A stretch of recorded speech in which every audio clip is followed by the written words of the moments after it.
The presidential election is 47 days away, and both campaigns say they would be better for your wallet. 27 News Washington correspondent Maddie Beertemple is live in D.C. And Maddie, how does each campaign's approach differ here? Hi, Rebecca. Well, polling shows that the economy, inflation are top issues for voters, and we're seeing that reflected in the pitches from both campaigns.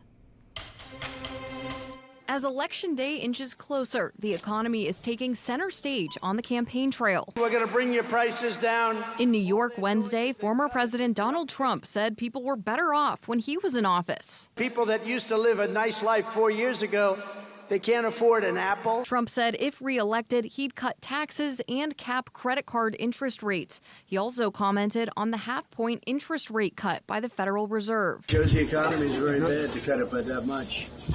Assuming they're not just playing politics. And unlike my predecessor, I respect the Federal Reserve's independence. President Joe Biden called the rate cut an important day for the country.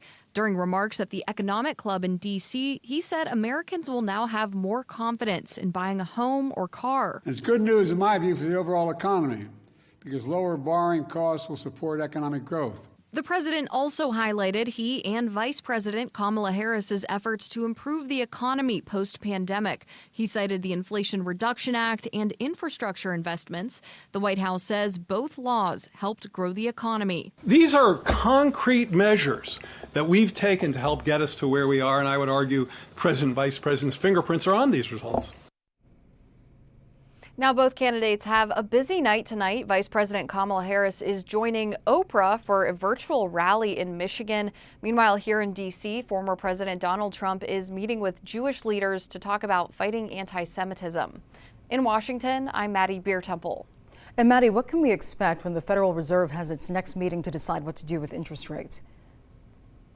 Well, the Fed's next meeting is right after the presidential election in November, and Chairman Jerome Powell has hinted that there could be another rate cut coming, but he has emphasized that the Fed is independent of politics, so he said that the timing of the election shouldn't be a factor there. All right, thank you, Maddie, for that live report from D.C.